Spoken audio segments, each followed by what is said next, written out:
जननीं शारदां देवीं रामकृष्णं जगद्गुरुं पादपद्मे त्वयोश्रित्वा प्रणमामि মুহুর্মুহু। পূজনীয় স্বামী লোকেশ্বরানন্দজির সম্পাদনায় রচিত শতরূপে সারদা গ্রন্থ থেকে পাঠ, পৃষ্ঠা সংখ্যা 90। শ্রী মা শ্রী রামকৃষ্ণের 10 জন সন্ন্যাসী শিষ্যের দৃষ্টিতে। 1. স্বামী শিবানন্দ। বেলুড় মঠে দুর্গোৎসবের সময় শ্রী শ্রী ঠাকুরের ত্যাগী সন্তানগণ বিশেষভাবে শ্রী মায়ের উপস্থিতি কামনা করতেন, কারণ শ্রী মাকে তারা সাক্ষাৎ জগদম্বা জানতেন। তাদের এই জ্ঞান এবং দুর্গাপূজার সময় শ্রী মাকে নিয়ে তাদের দিব্য আনন্দের কিছু পরিচয় আগেই দেওয়া হয়েছে। 1916 সনে মঠের দুর্গাপূজার একটি বিবরণ পাওয়া যায় স্বামী শিবানন্দের একটি পত্রে। স্বামী তুরীয়ানন্দকে লেখা এই পত্রে লক্ষ্য করি সেই একই দৃষ্টিভঙ্গি। এই চিঠিতে তিনি লিখেছেন, এবার আবার শ্রী শ্রী মা উপস্থিত থাকায় পূজা যেন সব প্রত্যক্ষরূপে হইল, অনুমানের আর প্রয়োজন ছিল না। উৎস মহাপুরুষজির পত্রাবলী, উদ্বোধন কার্যালয়, কলিকাতা, 1387, পৃষ্ঠা 123। 1912 খ্রিস্টাব্দের 25শে নভেম্বর তারিখে একটি চিঠিতে মহাপুরুষ মহারাজ লিখছেন, এই আশ্রমে অর্থাৎ কাশীর অদ্বৈত আশ্রমে এবার শ্যামা ও জগদ্ধাত্রী পূজা প্রতিমায় অতি আনন্দের সহিত সম্পন্ন হইয়াছে। শ্রী শ্রী মাও আশ্রমের অতি নিকটে একটি বাটিতে রহিয়াছেন। পূজার সময় তিনি প্রতিমার সন্নিকটে ক্ষণকালের জন্য উপস্থিত হইয়া পুষ্পাঞ্জলি দিয়া যাইতেন। তাহাতে মূর্তি যেন সজীব হইয়া উঠিত এবং ভক্তদের চিত্তে উৎসাহ, আনন্দ ও পবিত্রতার স্রোত বহিয়া যাইত। উৎস মহাপুরুষ শিবানন্দ, উদ্বোধন কার্যালয়, কলিকাতা, 1377, পৃষ্ঠা 124। জনৈক ভক্ত দুর্গাপূজার ছুটিতে বাড়ি এসে শ্রী মায়ের মূর্তি, সম্ভবত দুর্গা প্রতিমার স্থলে পূজা করছেন জেনে তিনি ভক্তটিকে লিখছেন, 27শে অক্টোবর 1915, শ্রী শ্রী মার মূর্তি পাইয়া পূজা করিতেছ শুনিয়া আমার বিশেষ আনন্দ হইল। তোমাদের জীবন ধন্য হইয়া যাইতেছে।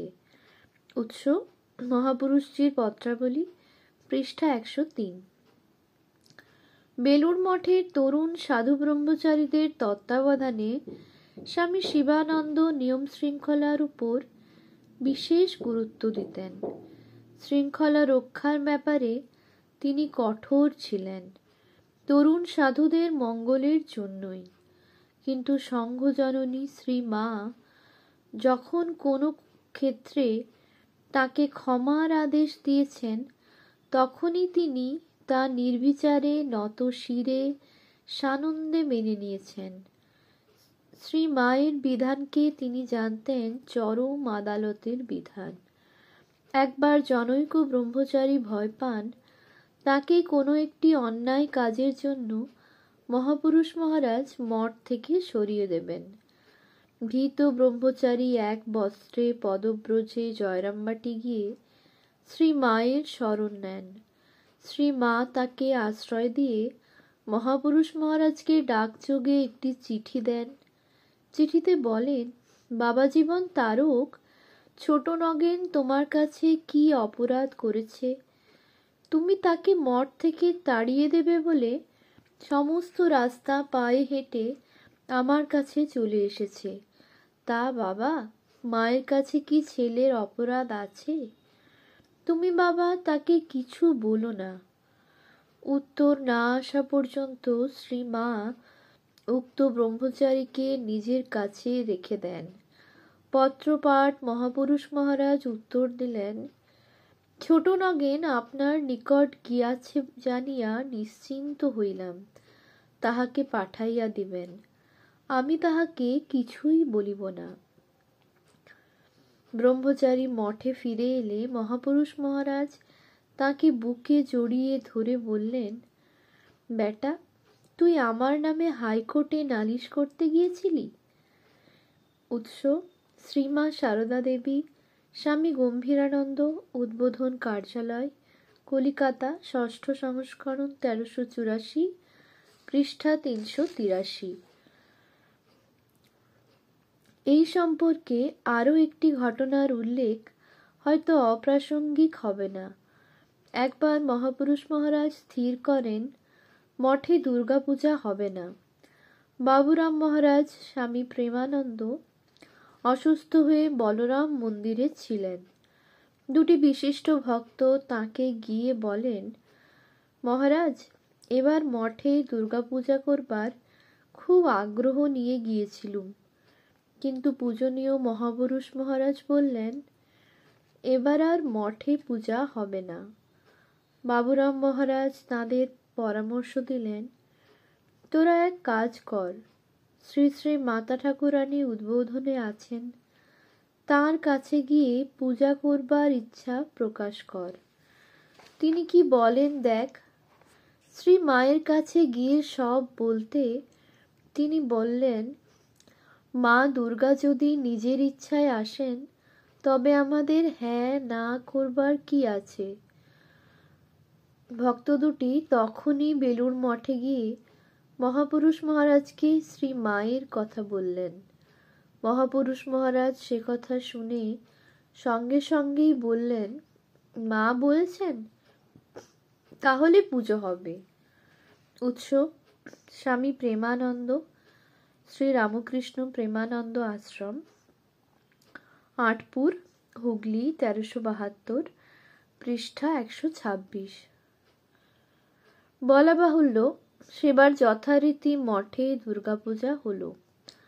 প্রত্যক্ষদর্শী সূত্রে জানা যায়, ইহার পর থেকে মহাপুরুষ মহারাজেরও দুর্গাপূজার উপর একটা অদ্ভুত আগ্রহ দেখেছি। তারপর থেকে তিনি যত দিন জীবিত ছিলেন তত দিন দুর্গাপূজা করেছেন এবং স্থায়ীভাবে দুর্গাপূজার ব্যবস্থাও করেছেন শুনেছি। উৎস: স্বামী প্রেমানন্দ, শ্রী রামকৃষ্ণ প্রেমানন্দ আশ্রম, আটপুর, হুগলি, 1372, পৃষ্ঠা 127। শ্রী মায়ের প্রতি স্বামী শিবানন্দের অন্তরের গভীর শ্রদ্ধা প্রকাশ পেয়েছে তাঁর ব্যবহারে, কথাবার্তায় এবং চিঠিপত্রে। শ্রী মায়ের কৃপাপ্রাপ্ত সন্তানদের প্রতিও তাঁর আন্তরিক ভালোবাসা। স্বামী অপূর্বানন্দ এই বিষয়ে লিখেছেন, শ্রী শ্রী মায়ের কৃপাপ্রাপ্ত ভক্তগণকে তিনি অর্থাৎ স্বামী শিবানন্দ আপনার হইতেও আপনার জন মনে করিয়া ভালোবাসিতেন। কত সেবা যত্ন আদর আপ্যায়ন করিতেন তাহা প্রত্যক্ষদর্শী ভিন্ন অন্যের পক্ষে অনুমান করা কঠিন। শ্রী মায়ের সহিত সংশ্লিষ্ট সব কিছুই মহাপুরুষজির অর্থাৎ স্বামী শিবানন্দের অতি প্রাণের জিনিস ছিল। উৎস: মহাপুরুষ শিবানন্দ, পৃষ্ঠা 157। 1915 খ্রিস্টাব্দের 28শে জুলাই জনৈক ভক্তকে তিনি লেখেন, প্রভুর ইচ্ছায় যতদিন তোমাদের সহিত পরিচয় হইয়াছে তত দিন হইতেই তোমাদের বড়ই আত্মীয় বলিয়া মনে হয়। তোমরা শ্রী শ্রী মার দয়া পাইয়াছ, ইহাই মূল কারণ, তাহার সন্দেহ নাই। শ্রী শ্রী মায়ের কৃপা তোমাদের উপর সর্বদা বর্তমান এবং সেই জন্যই আমারও তোমাদের সঙ্গে এত ভাব। তোমরা যে গাছের গোড়ায়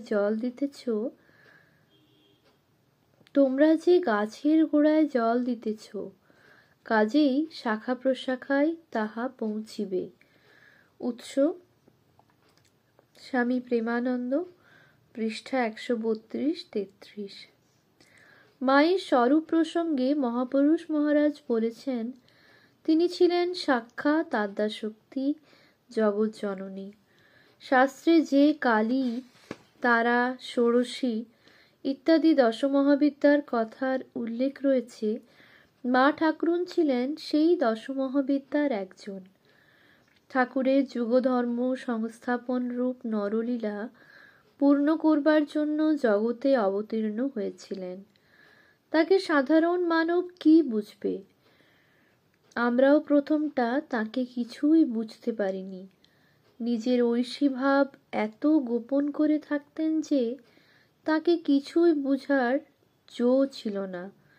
তিনি যে কি ছিলেন তা একমাত্র ঠাকুরই জানতেন, আর স্বামীজি কতকটা বুঝেছিলেন।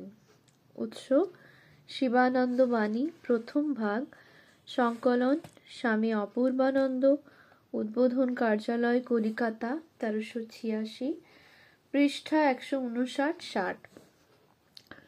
শ্রী শ্রী মায়ের এক জন্মদিনে মহাপুরুষ মহারাজ বলছেন, আমাদের ভক্তি নেই, তাই এসব দিনের ঠিক ঠিক মাহাত্ম্য বুঝতে পারিনি। আজ কি যে সেদিন? মহামায়ার জন্মদিন। জীবজগতের কল্যাণের জন্য স্বয়ং মহামায়া আজকের দিনে জন্মগ্রহণ করেছিলেন। মানুষ লীলা বোঝা বড় শক্ত। তিনি কৃপা করে না বোঝালে কি বুঝবে? তিনি কৃপা করে না বোঝালে কে বুঝবে? কি সাধারণভাবে তিনি থাকতেন, আমরা তাকে কি বুঝব? একমাত্র ঠাকুরই মাকে ঠিক ঠিক জেনেছিলেন। আমাদের মায়ের নাম সারদা। ওই মাই স্বয়ং সরস্বতী। তিনি কৃপা করে জ্ঞান দেন। জ্ঞান অর্থাৎ ভগবানকে জানা। ওই জ্ঞান হলেই ঠিক ঠিক পাকা ভক্তি সম্ভব। জ্ঞান না হলে ভক্তি হয় না। শুদ্ধ জ্ঞান আর শুদ্ধা ভক্তি এক জিনিস। মায়ের কৃপা হলেই তা হওয়া সম্ভব। মাই জ্ঞান দেবার মালিক। উৎস: মহাপুরুষ শিবানন্দ, পৃষ্ঠা 158। আবার কোন শ্রী পঞ্চমীর দিন জনৈক ব্রহ্মচারী বেলুড় মঠে প্রতিমায় দেবী সরস্বতীর পূজা করতে বসবার আগে মহাপুরুষ মহারাজের আশীর্বাদ গ্রহণ করতে গেছেন।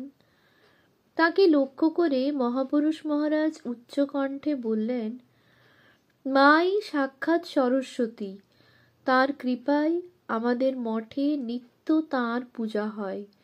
তিনি কৃপা করে সকলের অজ্ঞান দূর করেন, জ্ঞান ভক্তি প্রদান করেন। জয় মা, জয় মা বলে মহাপুরুষজি ভক্তি বিগলিত কণ্ঠে জোড় হস্তে বিনম্রভাবে মায়ের উদ্দেশ্যে বারংবার প্রণাম করতে লাগলেন।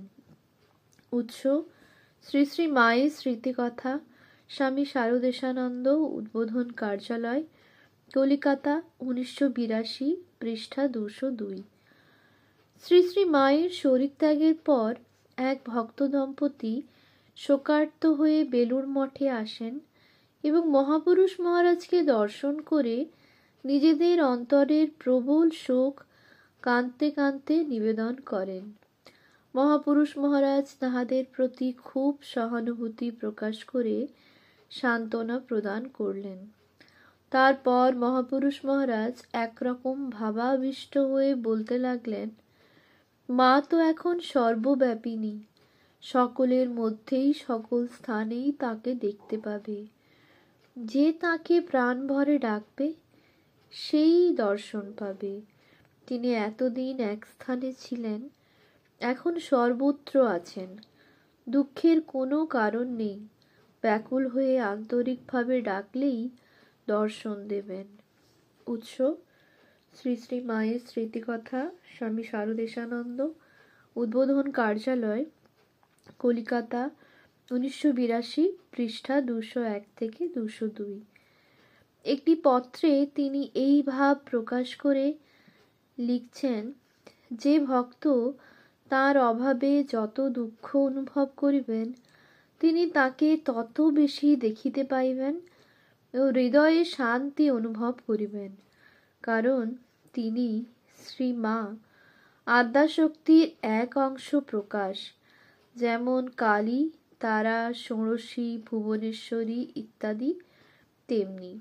এ যুগে ভগবান ভক্তরূপে অবতার, যুগধর্ম সংস্থাপক শ্রী শ্রী রামকৃষ্ণের লীলা সহায় হইয়া গোপনে, যেমন প্রভুও গোপনে অতি দীনভাবে দীন পিতামাতার ঔরসে ও গর্ভে বঙ্গের এক নগণ্য গ্রামে অবতীর্ণা হইয়া জীবের ঐহিক এবং পারত্রিক কল্যাণের জন্য সর্বদা তৎপরা থাকিতেন। সুতরাং তাহার কৃপা যাহারা পাইয়াছেন, তাহার সেই অহেতুকী মাতৃস্নেহ যাহারা অনুভব করিয়াছেন, তাহারা ধন্য হইয়াছেন। সর্বভূতের অন্তরাত্মা সেই কুণ্ডলিনী শক্তি, সেই জগজ্জননী অহেতুকী স্নেহের পরবশ হইয়া যে ভক্তকে একবার শ্রী করকমল দ্বারা স্পর্শ করিয়াছেন, তাহার চৈতন্য হইয়াছে বা হইবেই হইবে, ইহাই আমাদের পূর্ণ বিশ্বাস। উৎস: মহাপুরুষজির পত্রাবলী, পৃষ্ঠা 168 থেকে 169। শ্রী মায়ের জন্মতিথিতে মহাপুরুষ মহারাজের মধ্যে ভাবান্তর দেখা দিত। এই রকম এক জন্মতিথিতে দেখা যায়, মহাপুরুষ মহারাজ ভোর থেকেই মাতৃগত প্রাণ শিশুর মতো মা মা বলে ডাকছেন, মায়ের কাছে আকুলভাবে প্রার্থনা করছেন, মা মা মহামায়া, জয় মা জয় মা। মা, আমাদের ভক্তি, বিশ্বাস, জ্ঞান, বিবেক, অনুরাগ, ধ্যান, সমাধি দিন। ঠাকুরের এই সংঘের কল্যাণ করুন, সমগ্র জগতের কল্যাণ করুন, জগতের শান্তি বিধান করুন। কিছুক্ষণ চুপ করে আবার বলছেন, আমাদের ভক্তি নেই, তাই এসব দিনের মাহাত্ম্য ঠিক বুঝতে পারিনি। আজ কি যে সেদিন? মহামায়ার জন্মদিন। জীবজগতের কল্যাণের জন্য স্বয়ং মহামায়া আজকের দিনে জন্মগ্রহণ করেছিলেন। উৎস: শিবানন্দ বাণী, দ্বিতীয় ভাগ, 1387, পৃষ্ঠা 100। স্বামী শিব স্বরূপানন্দ মতি মহারাজ বলেছেন, মহাপুরুষ মহারাজ বলতেন, আমাদের মা সাধারণ মানবী নন, অবতার বরিষ্ঠের লীলা সঙ্গিনী।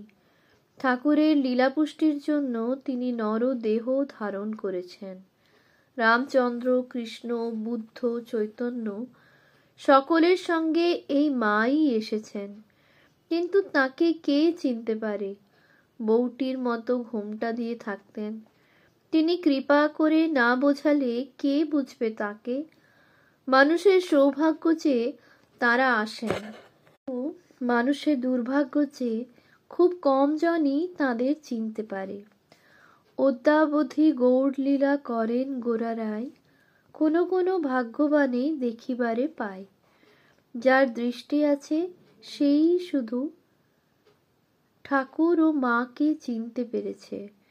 যেই মায়ের শরীর দাহ শেষ হলো আর বৃষ্টি শুরু হলো, মহাপুরুষ মহারাজ বললেন, দেবতারা মহামায়ার চিতায় শান্তি বাড়ি বর্ষণ করে চিতার আগুন নেবাচ্ছেন। আজ থেকে এই স্থান মহাতীর্থ হয়ে গেল। সতীর দেহের এক একটি অংশ পড়ে 51টি পীঠ হয়েছে, আর আজ সেই সতীর সারা দেহটা এখানে দাহ করা হলো। তাহলে বোঝো বেলুড় মঠ কি জায়গা! শুধু পীঠ নয়, মহাপীঠ, মহাপীঠ। জয় মা জয় মা। উৎস: বেলুড় মঠের জনৈক সাধুভক্তের ডায়েরি থেকে সংগৃহীত। একবার এক যুবক ভক্ত কয়েকদিন মঠ বাস করবার পর মহাপুরুষ মহারাজের কাছে বাগবাজারের মায়ের বাড়িতে শ্রী মাকে এবং বলরাম মন্দিরে স্বামী ব্রহ্মানন্দ এবং স্বামী তুরীয়ানন্দকে, তখন তারা সেখানে ছিলেন, দর্শন করতে যাবার ইচ্ছা প্রকাশ করলে খুব সন্তোষ প্রকাশ করে মহাপুরুষ মহারাজ তাকে বলেছিলেন, প্রথম বাগবাজারে যাবে, মাকে দর্শন করবে। তিনি আমাদের সকলের মা, সাক্ষাৎ জগৎজননী। ঠাকুরের লীলাপুষ্টির জন্য নরদেহ ধারণ করেছেন। তার অবস্থিতি মাত্রেই জগৎ ধন্য হয়ে যাচ্ছে। মাকে আমরা কেউ বুঝতে পারিনি। তার ভাব এত চাপা যে তাকে কে বুঝবে? তিনি মোটেই ধরা দিতে চান না। সাধারণ গৃহস্থের ঘরের মেয়েদের মতো থাকেন, সব কাজকর্ম করেন। ভক্ত সেবা যেন তার প্রধান কাজ। কে বলবে যে তিনি সাক্ষাৎ ভগবতী? ঠাকুর আমায় একদিন বলেছিলেন, ওই যে মন্দিরে মা রয়েছেন আর এই নহবতের মা অভেদ। মাকে প্রণাম করে তার কাছে খুব ভক্তি বিশ্বাস প্রার্থনা করবে। তিনি প্রসন্ন হলেই জীবের ভক্তি মুক্তি সব হয়। উৎস শিবানন্দ বাণী, প্রথম ভাগ, পৃষ্ঠা 6। মহাপুরুষ মহারাজ স্বামীজির মতো বিশ্বাস করতেন যে মায়ের আবির্ভাবের একটা যুগান্তকারী তাৎপর্য আছে, বিশেষত নারীদের সর্বাঙ্গীন উন্নতির ক্ষেত্রে। তার একদিনের একটি উক্তিতে তার এই বিশ্বাসের পরিচয় মেলে। এই যুগের সমগ্র নারী জাতির আদর্শ হলেন তিনি। জগতের সমগ্র নারী জাতিকে জাগাবার জন্য মহাশক্তিরূপিণী মা এসেছিলেন নরদেহে। দেখো না, মার আগমনের পর থেকেই সব দেশের নারী জাতির মধ্যে কি অভিনব জাগরণ শুরু হয়েছে। তারা এখন নিজেদের জীবন পরিপূর্ণ ও সর্বাঙ্গ সুন্দর করে গড়ে তুলবার জন্য বদ্ধপরিকর। এখনো হয়েছে কি, এই তো সবে মাত্র আরম্ভ।